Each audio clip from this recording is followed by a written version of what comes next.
Okay, so let's start with the class. पहले हम कल का टॉपिक रिवाइज करते हैं, हमने क्या पढ़ा था।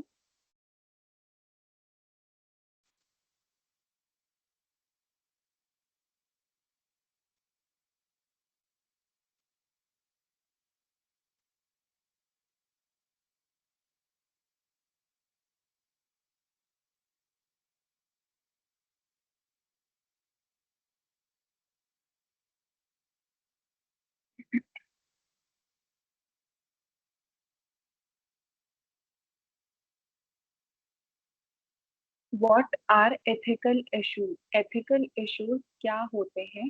Ethical issues refers to questions about what is right और wrong in scientific practices.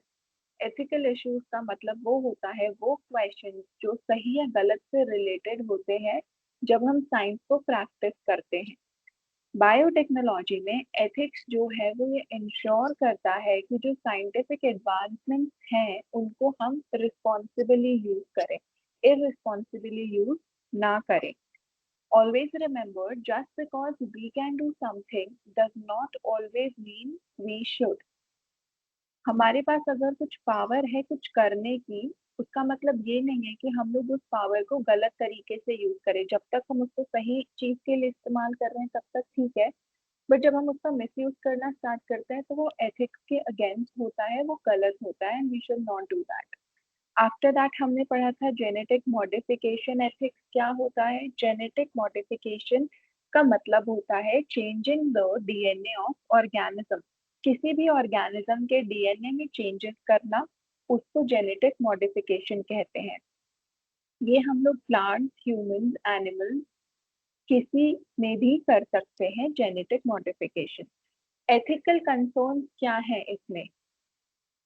Altering natural organism. हम नेचुरल ऑर्गेनिज्म में बहुत ज्यादा चेंजेस करने लग जाते हैं, उससे लॉन्ग टर्म हेल्थ इफेक्ट्स हम लोग देख सकते हैं। और इसका हम जो हमारे पास जेनेटिक टेक्नोलॉजी है हम उसका मिसयूज भी कर सकते हैं। फॉर एग्जाम्पल, जैसे कि ह्यूमन जेनेटिक मॉडिफिकेशन, हम ह्यूमन साइंटिस्ट की हेल्प से ह्यूमन बेबीज के जीन्स में चेंजेस करके डिजाइनर बेबीज तो डेवलप कर सकते हैं, बट ये चीज एथिकली गलत है। क्यों गलत है? क्योंकि ये नेचर के अगेंस्ट है और इससे जो नेचुरल चीजें हैं वो एग्जिस्टेंस में ही नहीं रहेंगी। ऐसे तो डाइवर्सिटी जो है वो डिस्टर्ब हो जाएगी। हम हर सिमिलर तरह के बेबीज ही होंगे सोसाइटी में, डिफरेंट वेराइटीज ऑफ बेबीज हम देख ही नहीं पाएंगे, तो डिजाइनर बेबीज क्रिएट करना एथिकली गलत है। उसके बाद हमने देखा था human genetic concern. Ethical questions arise when modifying human genes. इसमें इश्यूज क्या क्या है? डिजाइनर बेबी, इससे जेनेटिक इनइक्वालिटी भी आ सकती है और कंसेंट और फ्यूचर इम्पैक्ट भी हो सकता है। हम जो बेबी में जेनेटिक मॉडिफिकेशन करते हैं, क्या हम बेबी से परमिशन ले रहे हैं? क्या बेबी की रजामंदी थी कि हाँ आप मेरी साथ ये जेनेटिक मॉडिफिकेशन कर सकते हो? नहीं थी ना, तो हमने बेबी का कंसेंट नहीं लिया था। तो फ्यूचर में जाकर जो बच्चा है वैसे बोल सकता है आपने बिना मेरी कंसेंट के मेरे साथ ऐसा ऐसा किया, और इससे हम फ्यूचर पे बुरा इम्पैक्ट पड़ते हुए देख सकते हैं। तो जो ह्यूमन जेनेटिक चेंजेस हैं वो रेज करते हैं serious moral question. After that data privacy in biotechnology. जो बायोटेक्नोलॉजी है वो बहुत ही सेंसिटिव जेनेटिक डेटा को हैंडल करता है। फॉर एग्जांपल, जो हमारा डीएनए है और हमारे डीएनए में स्टोर होती है हमारी जेनेटिक इंफॉर्मेशन, वो एग्जैक्टली कैसी है वो हमारी बहुत ही पर्सनल इंफॉर्मेशन है, लाइक अ पासवर्ड।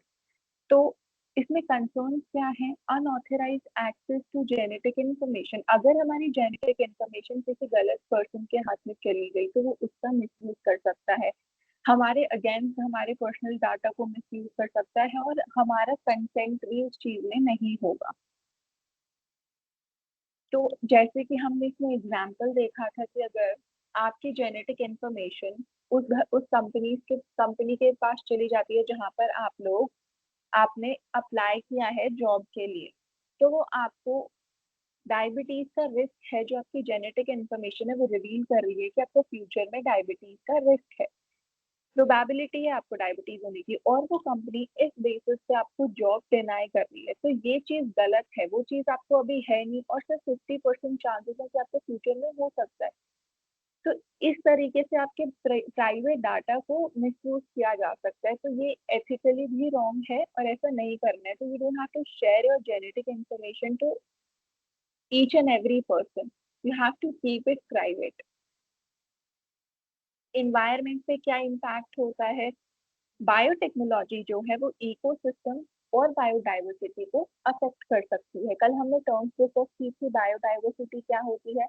बायोडाइवर्सिटी होती है जहाँ पर नेचर में ह्यूमन, माइक्रो ऑर्गेनिज्म, प्लांट्स और हर चीज एक साथ रहती है, वो मिलके बायोडाइवर्सिटी बनाते हैं।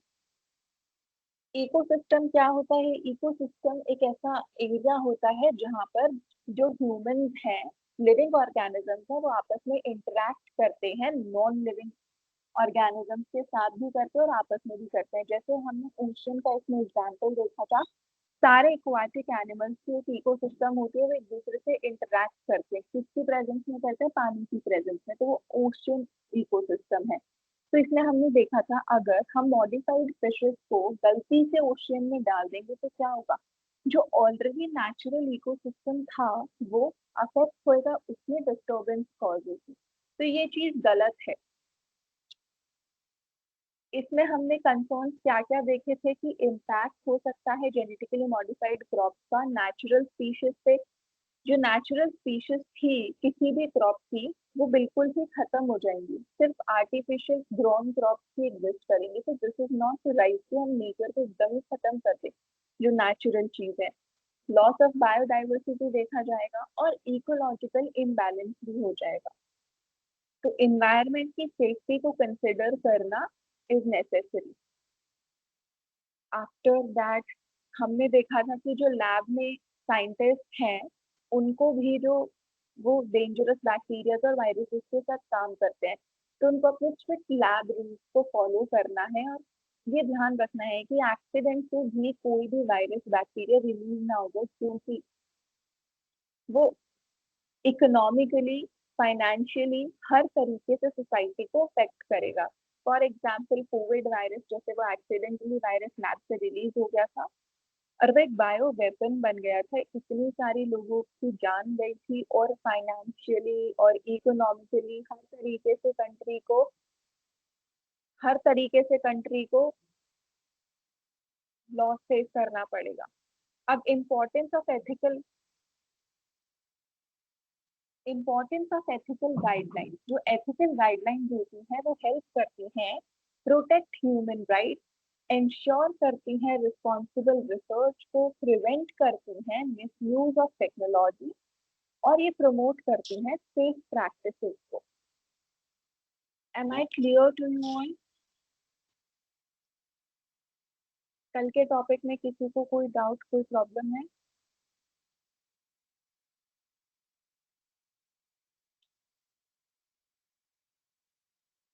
सब समझ में आया? अगर समझ में आया तो बस ये बताओ, जेनेटिक मॉडिफिकेशन क्या होता है?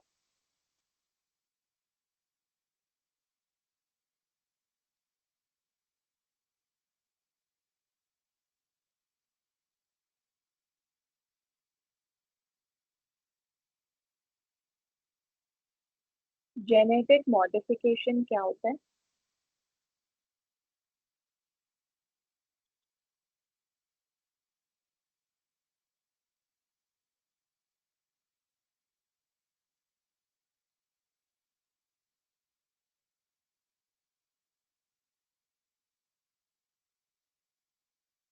डीएनए में चेंजेस करना, एग्जैक्टली।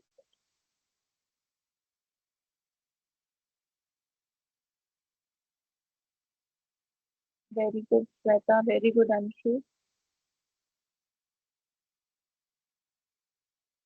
एग्जाम्पल भी बता दो मुझे जेनेटिक मॉडिफिकेशन के, हमने दो तीन एग्जाम्पल्स को डिस्कस किया है। उषा, आप असाइनमेंट को लिखो और रखो, आपको इंफॉर्मेशन मिल जाएगी आपको अपनी असाइनमेंट के साथ क्या करना है। Very good Anshu, BT cotton. और एक और एग्जांपल है, न्यूट्रिशनल वैल्यू इंक्रीज हो जा करने के लिए किया गया था वो गोल्डन राइस। गोल्डन राइस में क्या न्यूट्रिशन ऐड किया गया था? Very good Shweta, very good Komal. Golden rice में कौन सा न्यूट्रिशन लेवल किस चीज का बढ़ाया गया था? Vitamin A, very good Shweta. Okay, now tell मी।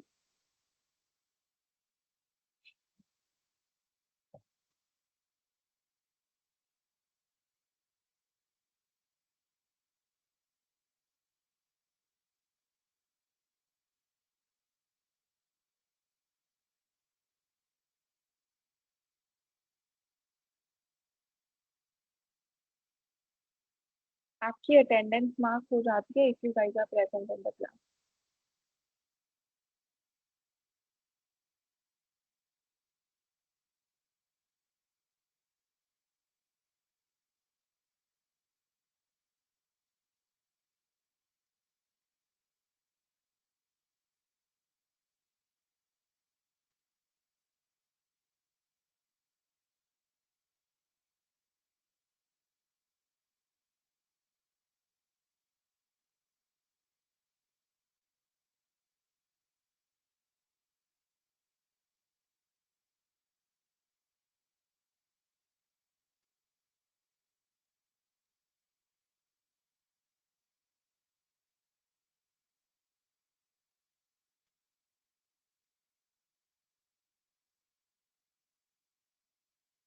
आप ये इश्यू सर से डिस्कस करें, आपकी ये प्रॉब्लम रिसॉल्व करेंगे, बिकॉज मुझे इसके बारे में कोई नॉलेज नहीं है। ठीक है।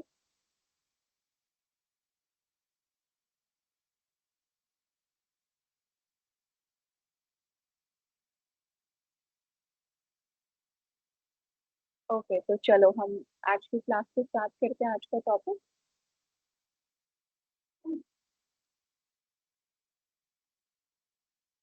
आज का टॉपिक है future trends in biotechnology and bioinformatics.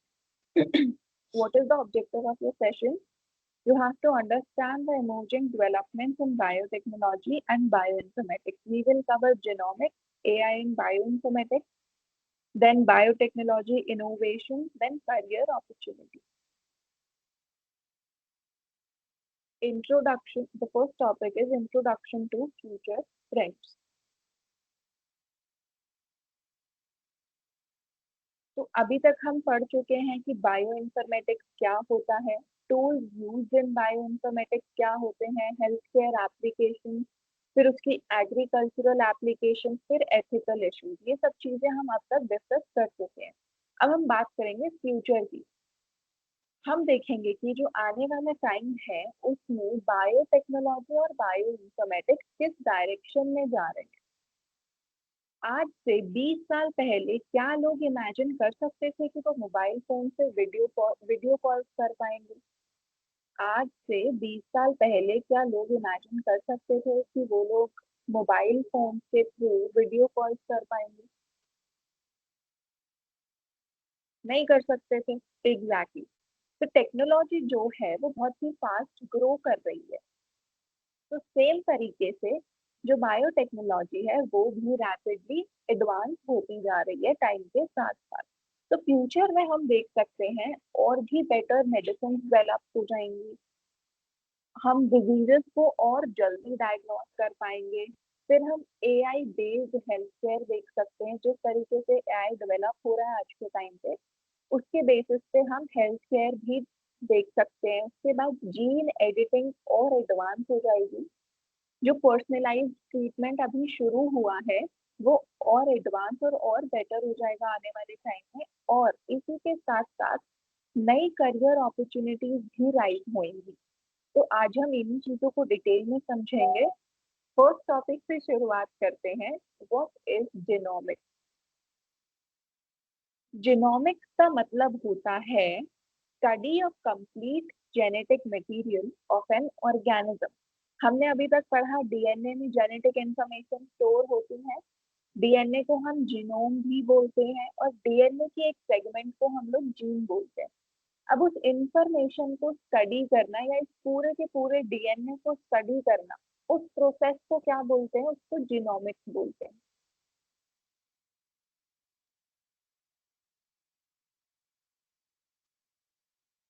इस जीनोमिक्स हमारी किस चीज में हेल्प करता है? वो हमारी मदद करता है कि हम जेनेटिक स्ट्रक्चर को समझ सके, उसके बाद हम जीन्स को आइडेंटिफाई कर सके और उनके फंक्शंस का पता लगा सके कि वो क्या क्या फंक्शंस प्ले करते हैं। और हम इसकी मदद से डिफरेंट तरह के जेनेटिक वेरिएशन को भी स्टडी कर सकते हैं। फॉर एग्जाम्पल, जो ह्यूमन बॉडी है उसमें around billions of DNA base pairs होते हैं। तो जो साइंटिस्ट है उन्होंने इंटायर ह्यूमन जीनोम स्टडी करते हैं और उसी को कहते हैं जीनोमिक्स। मैंने क्या कहा? ह्यूमन बॉडी के अंदर billions of DNA base pairs होते हैं, उसकी इंफॉर्मेशन ह्यूमन जीनोम को स्टडी करना, ह्यूमन के डीएनए को स्टडी करना, कंप्लीट ह्यूमन डीएनए की स्टडी करना, इसी प्रोसेस को जीनोमिक्स कहा जाता है। इसमें एक बहुत ही मेजर अचीवमेंट थी बायोटेक्नोलॉजी के हिस्ट्री में, वो थी ह्यूमन जीनोम प्रोजेक्ट। क्या था वो? Human genome project.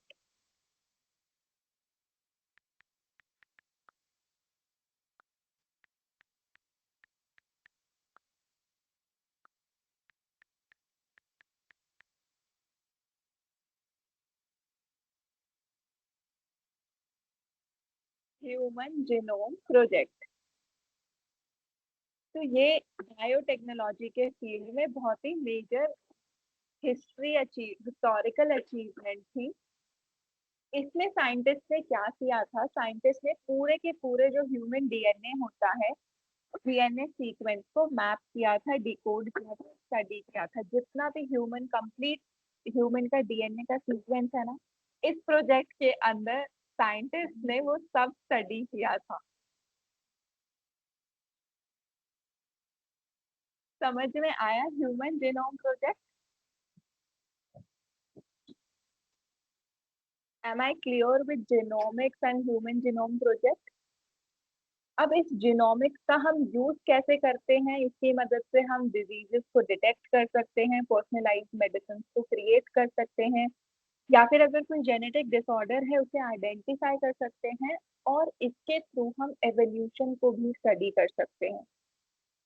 For example, doctors future risk predict कर सकते हैं जीनोमिक्स की मदद से, जैसे कि डायबिटीज का रिस्क, कोई हार्ट डिजीज का रिस्क या कैंसर का रिस्क। समझ में आया सबको?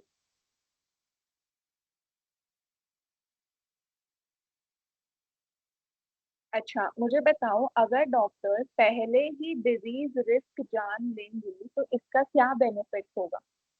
अगर डॉक्टर्स पहले ही डिजीज का रिस्क जान लेंगे तो इसका क्या बेनिफिट होगा?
सही ट्रीटमेंट प्रोवाइड करेंगे और जल्दी प्रोवाइड कर सकेंगे।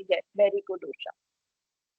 अगर डॉक्टर्स को पहले से ही हेल्थ रिस्क, डिजीज के रिस्क के बारे में पता चलेगा तो वो अर्ली प्रिवेंशन कर पाएंगे डिजीज पर, बेटर ट्रीटमेंट प्रोवाइड कर सकते हैं। तो ओके, लेट्स प्रोसीड फर्दर।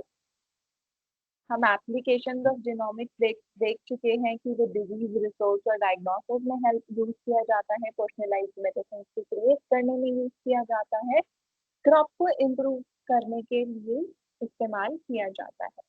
अब हम बात करते हैं AI इन बायो इन्फॉर्मेटिक्स। AI क्या क्या होता है? आई मीन AI क्या होता है, किसी को पता है?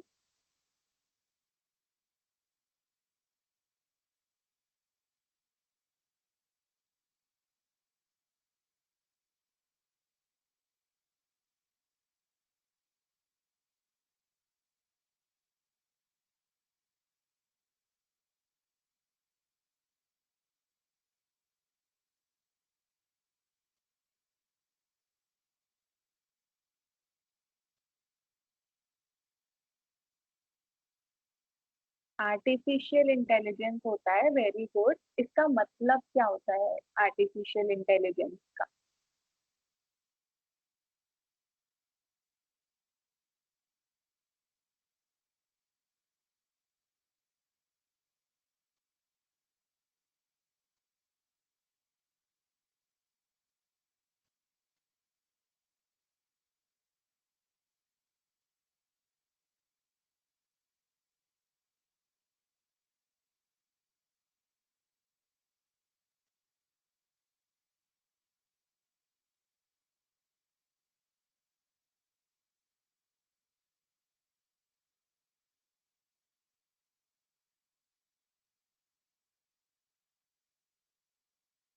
वेरी गुड सर जी। ह्यूमन के द्वारा बनाए हुए इंटेलिजेंट मशीन और डिवाइस। आज थोड़ी टेक्निकल टर्म्स की बात हो रही है तो आज बॉयज भी क्लास में रिस्पॉन्ड करने लग गए। ग्रेट।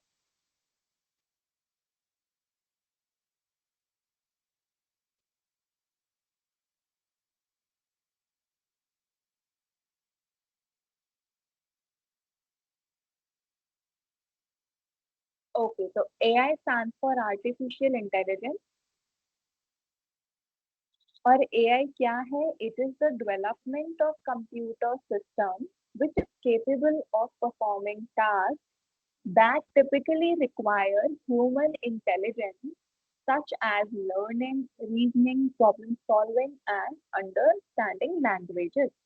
AI वो AI क्या है? वो कंप्यूटर सिस्टम की एक डेवलपमेंट है जो केपेबल है ऐसे टास्क परफॉर्म करने में जिसको टिपिकली जरूरत होती है ह्यूमन इंटेलिजेंस की। जिन टास्क को करने के लिए ह्यूमन ब्रेन की जरूरत होती है, हम AI की मदद से वो टास्क फुलफिल कर सकते हैं, उन टास्क को परफॉर्म कर सकते हैं। जैसे लर्न करना, या फिर रीजनिंग करना, या फिर प्रॉब्लम्स को सॉल्व करना, या किसी भी लैंग्वेज को अंडरस्टैंड करना। तो ये दिस इज AI। उसके बाद अब ये AI कैसे हेल्पफुल है बायो इन्फॉर्मेटिक्स में, और जरूरत क्यों पड़ती है बायो इन्फॉर्मेटिक्स में AI? जैसा कि हमको पता है कि जो बायोलॉजिकल डेटा होता है वो बहुत ह्यूज होता है, like millions of DNA sequences को एनालाइज करना होता है। लेकिन वो चीज एनालाइज करना मैनुअली इम्पॉसिबल होता है। तो इधर रोल प्ले करता है AI। उसकी मदद से हम डिजीज प्रिडिक्शन कर सकते हैं, ड्रग की डिस्कवरी कर सकते हैं। Then we can predict the structure of protein. After that हम मेडिकल इमेजेस को एनालाइज कर सकते हैं, आइडेंटिफाई कर सकते हैं जेनेटिक डेटा के पैटर्न। फॉर एग्जाम्पल जो AI की मदद से हम जो कैंसरस सेल्स हैं उनको जल्दी डिटेक्ट कर सकते हैं, या फिर प्रोटीन स्ट्रक्चर का प्रिडिक्शन। जो साइंटिस्ट को प्रोटीन स्ट्रक्चर आइडेंटिफाई करने में यूजुअली सालों लग जाते हैं, बट AI टूल्स जो हैं वो ये काम को इजियर और फास्टर बना देती है। AI को समझो कि एक सुपर फास्ट असिस्टेंट की तरह काम करता है। ये इम्प्रूव करता है स्पीड और एक्यूरेसी इन रिसर्च। और आप लोग कहाँ पे AI को यूज करते हो अपनी डेली लाइफ में? Can you give me examples जिधर आप AI को अपनी डेली लाइफ में यूज करते हो?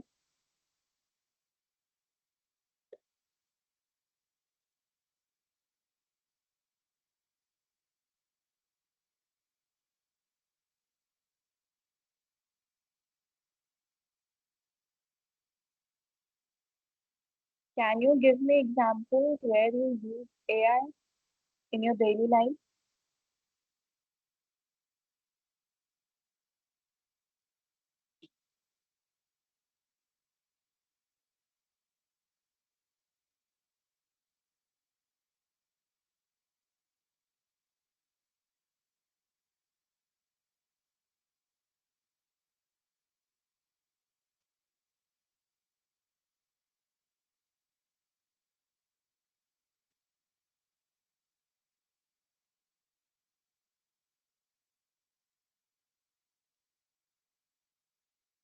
Very good Anshu.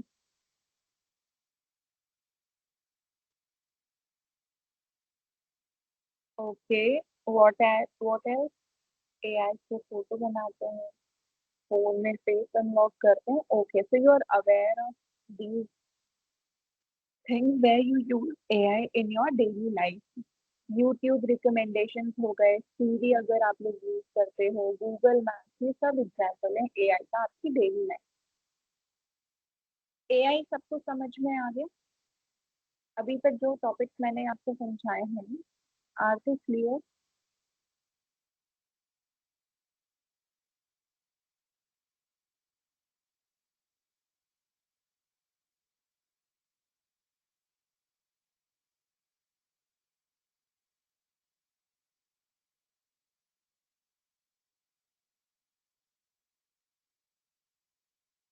ओके, तो नेक्स्ट टॉपिक की बात करते हैं जो है बायोटेक्नोलॉजी इनोवेशन.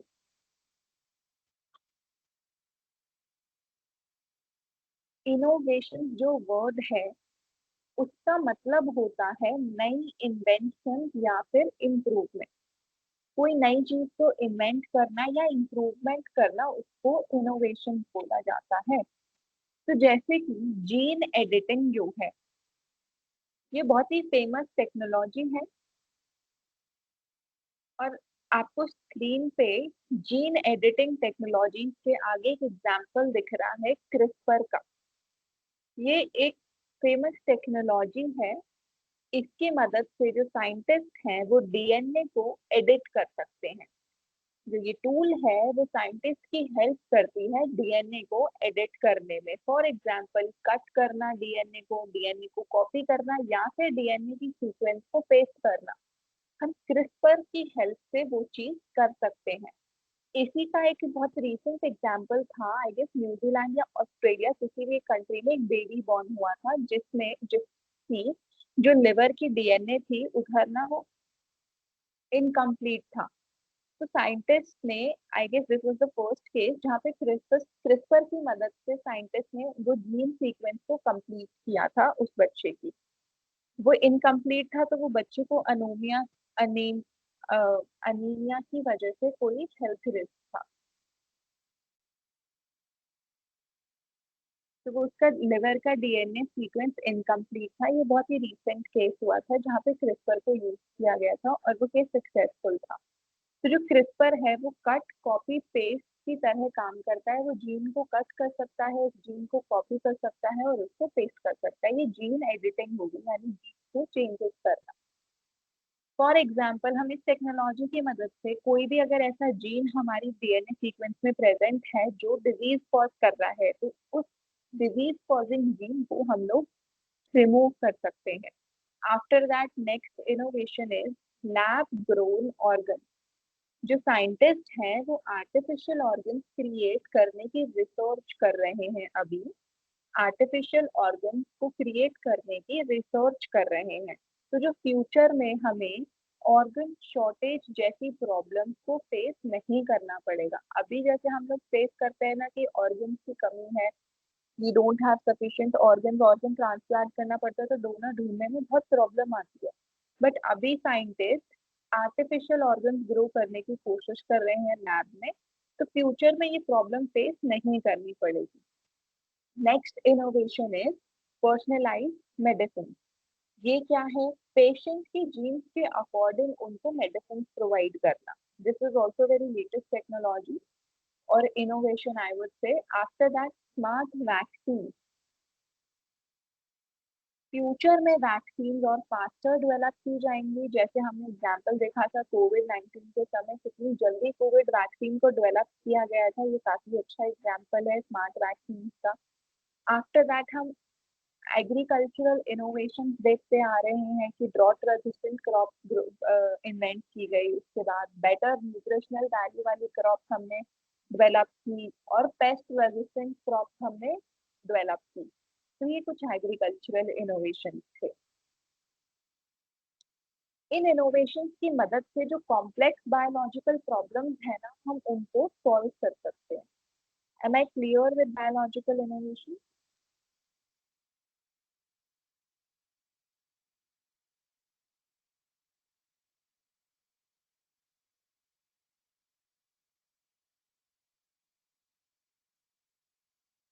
बायोलॉजिकल इनोवेशन सबको समझ में आया?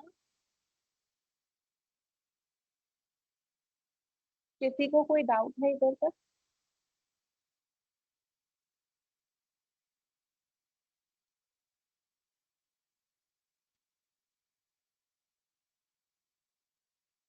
कोई प्रॉब्लम, कोई डाउट किसी को कुछ है तो यू कैन आस्क मी।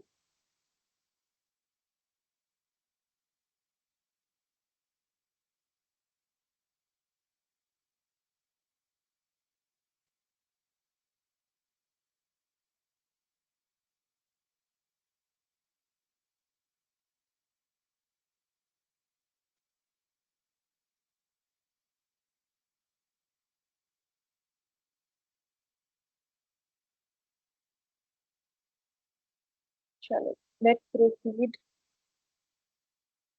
तो नेक्स्ट टॉपिक है करियर अपॉर्चुनिटी। अब बहुत स्टूडेंट्स का ये क्वेश्चन होता है कि इस फील्ड में जॉब्स अवेलेबल हैं? तो हाँ, बहुत अपॉर्चुनिटीज अवेलेबल है। फॉर एग्जाम्पल करियर ऑप्शंस हैं जैसे bioinformatics analyst, after that you can work as a research scientist, or you can work as a genetic counselor, or a biotech engineer, or a data analyst, or you can work in work as a pharmaceutical researcher, or work as a clinical researcher. Okay, now what are the places where you are going to work? You can work in hospitals, or in research labs, or in pharmaceutical companies. Also, you can work in universities and government organizations. So, what are the skills needed to work as a bioinformatics analyst or genetic researcher or clinical researcher or data analyst? The skills are you should have a complete knowledge of biology, complete knowledge of computers. You should also know how to analyze the data, and also you should have research skills. And the higher study opportunities available with this subject is you can further continue your studies in biotechnology or in bioinformatics. Also, you can study genetics as a different subject, or you can study computational biology. So these were some options where you can proceed further.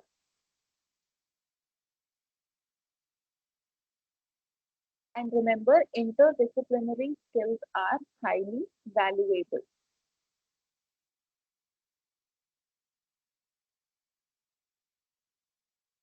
We have covered the skills required for future careers, that is basic biology knowledge, computer and data analysis skills, problem solving ability, and critical thinking. So today we learned genomics, then we learned AI in bioinformatics, then we learned biotechnology innovation, then we discussed career opportunities.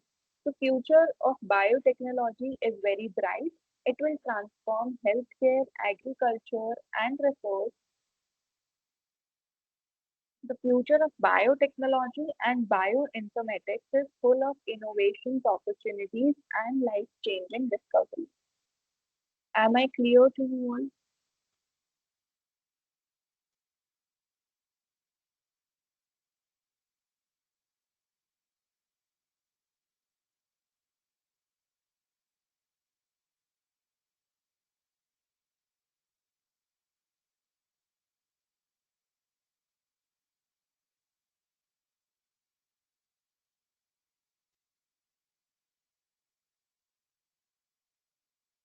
सबको समझ में आया career opportunities यहाँ तक?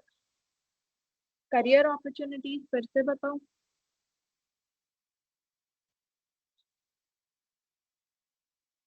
Okay Anshu, wait.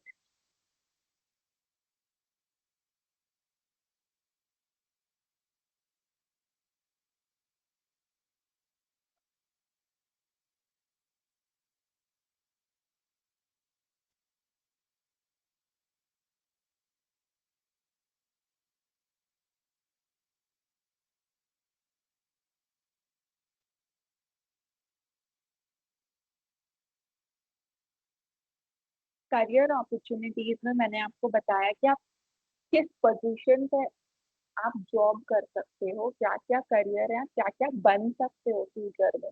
आप एक bio informatic analyst के तौर पे काम कर सकते हो, या फिर जेनेटिक रिसर्चर के तौर पे काम कर सकते हो, बायोटेक्नोलॉजी साइंटिस्ट बन सकते हो, या फिर डेटा एनालिस्ट के तौर पे काम कर सकते हो इन हेल्थ केयर, या फिर आप फार्मास्यूटिकल रिसर्चर बन सकते हो जो मेडिसिनल कंपनीज होती है उधर, या फिर क्लिनिकली रिसर्चर बन सकते हो, रिसर्च साइंटिस्ट बन सकते हो। ये कुछ करियर के ऑप्शंस हैं जो आप चूज फर्दर आप चूज कर सकते हो इस सेक्टर में। वर्क प्लेसेस यानी कि जब आप ये करियर ऑप्शन चूज करोगे तो आपको किधर किधर जॉब करनी पड़ती है। फॉर एग्जाम्पल टीचर जो है वो यूनिवर्सिटी, कोचिंग इंस्टीट्यूट या स्कूल में जॉब करता है, तो सिमिलर तरीके से जो इधर बायो इन्फॉर्मेटिक एनालिस्ट है, या फिर फार्मास्यूटिकल रिसर्चर है, या फिर क्लिनिकल रिसर्चर है, ये लोग काम करेंगे किधर? या तो ये लोग हॉस्पिटल्स में काम करेंगे, या फिर रिसर्च लैब्स में काम करेंगे, फार्मास्यूटिकल कंपनीज में काम कर सकते हैं, यूनिवर्सिटीज में भी काम कर सकते हो एज अ प्रोफेसर और a teacher in this field, और you can also work with government organisation. Now what are the skills required for these careers? आपको बेसिक बायोलॉजी की नॉलेज होनी चाहिए, आपको कंप्यूटर की नॉलेज होनी चाहिए, फिर आपको डेटा एनालिसिस, डेटा को एनालाइज करने की जो स्किल्स होती हैं वो आपको आनी चाहिए, प्रॉब्लम सॉल्व करने की एबिलिटी होनी चाहिए, और आप क्रिटिकली थिंक कर सको, क्रिटिकली सोचने की क्षमता होनी चाहिए, रिसर्च करने की स्किल्स प्रेजेंट होनी चाहिए। That's it. हायर स्टडीज से मेरा मतलब है ग्रेजुएशन के बाद हम फर्दर पढ़ते हैं, पोस्ट ग्रेजुएशन या कुछ और भी पढ़ते हैं, तो आप बायोटेक्नोलॉजी भी पढ़ सकते हो, उसमें बायो इन्फॉर्मेटिक्स भी पढ़ सकते हो, जेनेटिक्स भी पढ़ सकते हो, और कॉम्प्यूटेशनल बायोटेक्नोलॉजी भी पढ़ सकते हो। M I clear?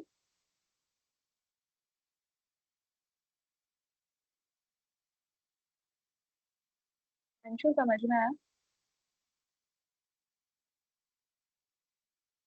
ओके, सबको क्लियर है?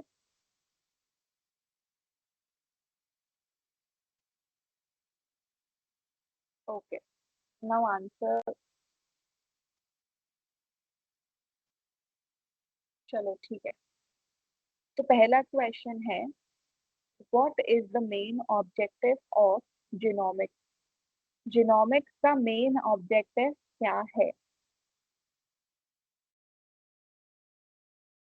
Option one is studying planets, option two is studying genes and DNA, option three is building robot, और option four is creating website. इनमें से जो जीनोमिक का मेन ऑब्जेक्टिव क्या है?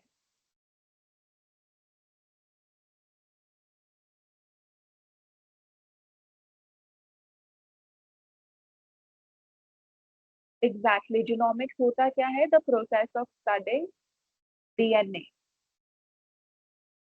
Okay, so B is the correct answer. Next question is, AI in bioinformatics is mainly used to, option one is cook food, option two is predict and analyze data, third is design houses, and fourth is repair machines।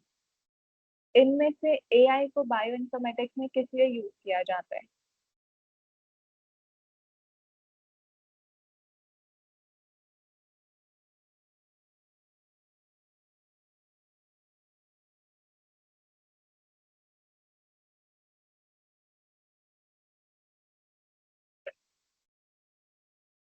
Correct, to predict and analyse biological data. Okay, genetic engineering, painting, typing and accounting, इन चारों में से biotechnology की innovation कौन सी है? Genetic engineering है, painting है, टाइपिंग है, या फिर अकाउंटिंग है? कौन सी बायोटेक्नोलॉजी की इनोवेशन है इनमें से? Okay,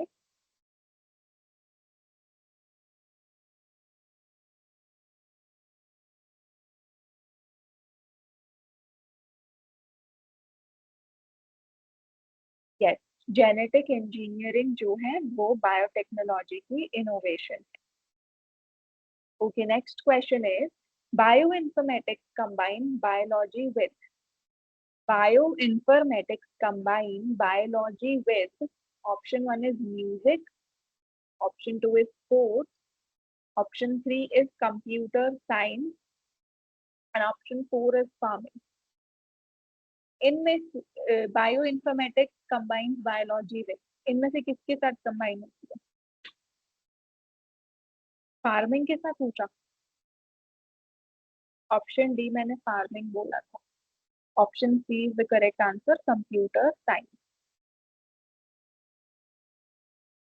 okay, which career is related to genomics? First is chef या फिर data analyst in health care, option 3 is taxi driver, option 4 is fashion designer. इनमें से कौन सा करियर जीनोमिक्स से रिलेटेड है?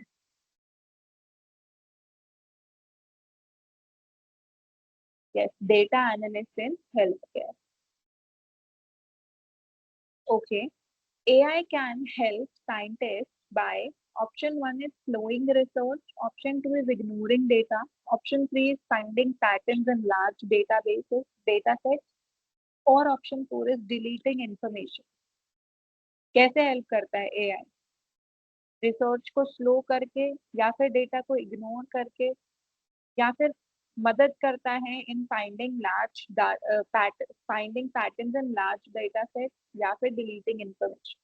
Yes, by finding patterns in large data set.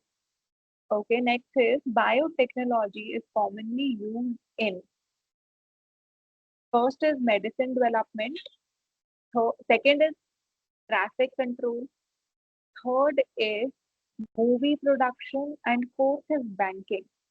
इनमें से बायोटेक्नोलॉजी को कॉमनली किधर यूज करते हैं? Yes, medicine development, correct. After that, which technology is important for future healthcare trends?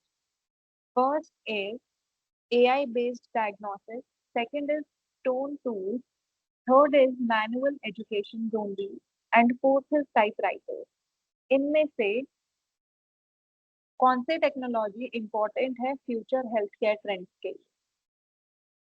Yes, AI की मदद से डिजीजेस को डायग्नोज करना, correct. Okay, next is a bioinformatician mainly works with, जो बायो इंफॉर्मेटिशियन होता है वो मेनली किसके साथ काम करता है? बायोलॉजिकल डेटा के साथ, म्यूजिकल इंस्ट्रूमेंट्स के साथ, कार्स के साथ, या फिर बिल्डिंग्स के साथ?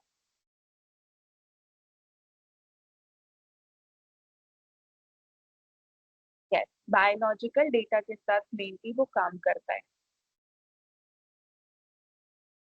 Okay, now tell me, what is one major benefit of genomics?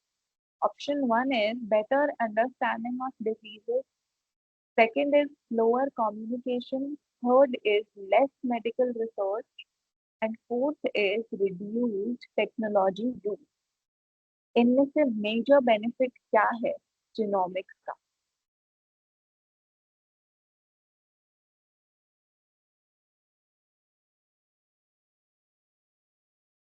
Less medical research, इसको आंसर आप थोड़ा कंसिडर, मेडिकल रिसर्च कम तो नहीं होती, हम उतनी मेडिकल रिसर्च करते हैं। मेजर बेनिफिट इसका ये है कि आपको डिजीजेस की और बेटर अंडरस्टैंडिंग होती है। जिनोमिक्स का काम पूछ रहे हैं हम। जिनोमिक्स क्या होता है? स्टडी करना, उसकी मदद से हम डिजीजेस को और बेहतर तरीके से समझ सकते हैं। ऑप्शन ए करेक्ट आंसर है। मैंने पूछा one major benefit of genomics. Genomics का मेजर बेनिफिट क्या है? Better understanding of disease. Genomics होता क्या है? डीएनए की सीक्वेंस को स्टडी करना, उसको बोलते हैं जिनोमिक्स। मेडिकल रिसर्च तो करनी पड़ती है ना आपको, मैन्युअली नहीं करते हो, कंप्यूटर्स के थ्रू करते हो, बट रिसर्च तो करते हो ना। तो लेस मेडिकल रिसर्च नहीं हुई, रिसर्च तो उतनी होती है, बस रिसर्च करने की स्पीड बढ़ती है, जल्दी रिसर्च होता है, सालों नहीं लगते, रिसर्च तो होती है। तो इसका आंसर है, हमें डिजीजेस की अंडरस्टैंडिंग बेटर होती है अगर हम जीनोमिक्स को पढ़ पाएंगे, जीन डीएनए को पढ़ पाएंगे, तो हमें पता चलेगा ना कौन सा जीन फॉल्टी है, किस जीन की वजह से हमें फ्यूचर में हेल्थ रिस्क हो सकते हैं, कौन सा डिजीज कॉजिंग जीन है, ये सब चीजें हम डिस्कवर कर पाएंगे। तो जीनोमिक्स का मेजर बेनिफिट क्या है कि हमें डिजीजेस की और बेटर अंडरस्टैंडिंग होती है। Am I clear?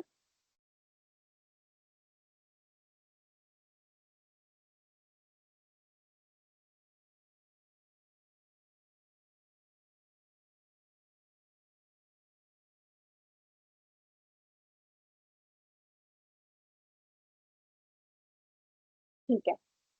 Okay, now tell me whether these sentences are true or false. AI can process large biological data sets quickly.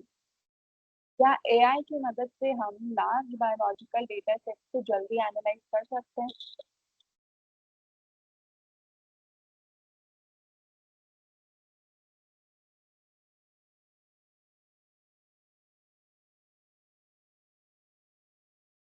Yes, कर सकते हैं। Next is biotechnology has no role in agriculture.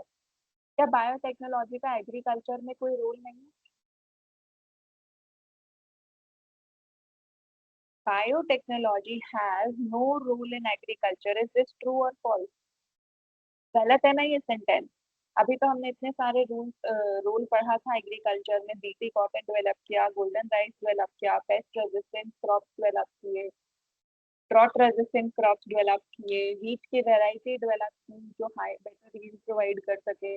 तो of course हम पढ़ चुके हैं ये सब। ठीक है, next is genomics studies gene and their function. Genomics studies genes and their function.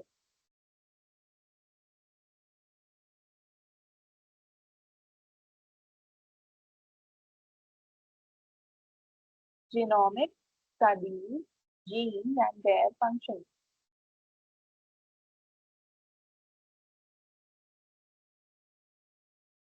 Yes, correct.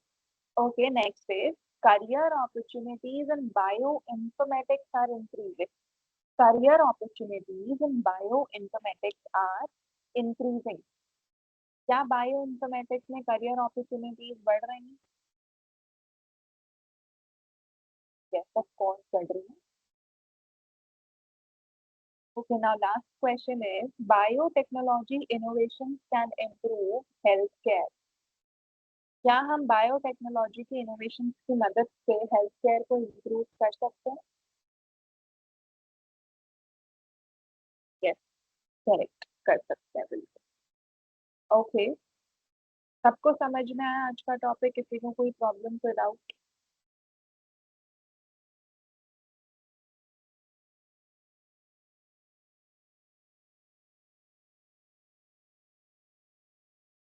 ठीक है, I am sharing an assignment with you.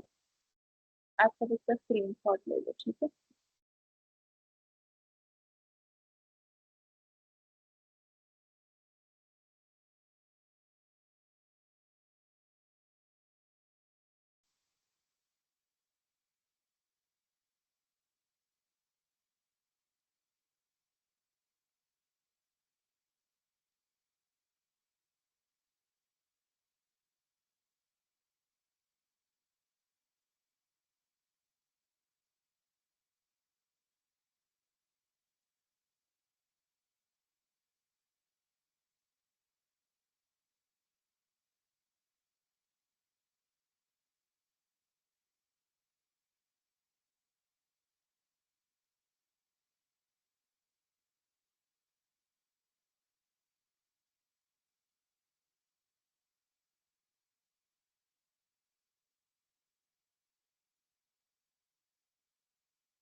सबने असाइनमेंट का स्क्रीनशॉट ले लिया?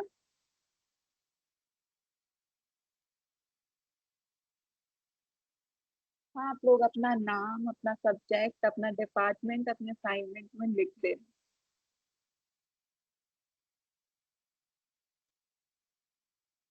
असाइनमेंट के बारे में बताऊं? टॉपिक है आपका future scope of biotechnology and bioinformatics. ये जो आज हमने सारा टॉपिक डिस्कस किया है ना, फ्यूचर स्कोप क्या है और फ्यूचर ट्रेंड्स क्या है, क्या क्या करियर अपॉर्चुनिटीज है, बायोटेक्नोलॉजी की जो इनोवेशन हमने डिस्कस करी वो सब, जिनोमिक जो ह्यूमन जीनोम प्रोजेक्ट था which was a historical achievement in this field, जिसमें साइंटिस्ट ने कंप्लीट ह्यूमन डीएनए सीक्वेंस को मैप करा था, आप उसके बारे में लिख सकते हो। वो सब आपको एक्सप्लेन करना है अपने असाइनमेंट में।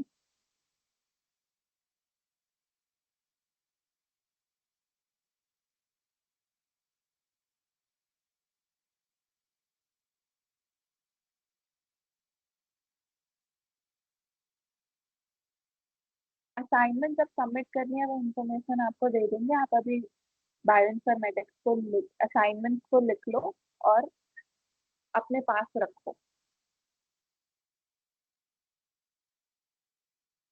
क्या क्या फ्यूचर स्कोप है, क्या क्या करियर अपॉर्चुनिटीज हैं, ये सब आप एक्सप्लेन कर सकते हो, जैसे जो मैंने last में आपको समझाया।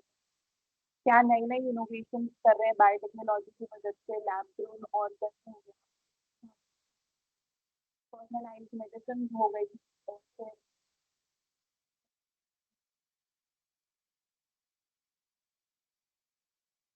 एग्रीकल्चर इनोवेशन आप लिख सकते हो, हेल्थ केयर में क्या क्या इनोवेशन है, स्मार्ट वैक्सीन, आप इसमें कोविड वैक्सीन का एग्जाम्पल एक्सप्लेन कर सकते हो। जीन एडिटिंग जो बहुत ही फेमस टेक्नोलॉजी है, जिसकी मदद से हम जीन्स को कट कॉपी पेस्ट कर सकते हैं, फॉल्टी जीन्स को रिमूव कर सकते हैं, ये सब कर सकते हो। फिर आप एआई बता सकते हो, how we use AI in biotechnology, उसकी मदद से कैसे हम डिजीज कॉजिंग जीन्स और वो प्रिडिक्ट कर सकते हैं पहले ही कौन सी डिजीज होने के रिस्क है। ये सब चीजें आप अपने असाइनमेंट में कवर करो। Minimum you have to write 100 to 150 word, जिसमें आपका असाइनमेंट कंप्लीट हो जाए। Am I clear? और किसी को और कोई डाउट है?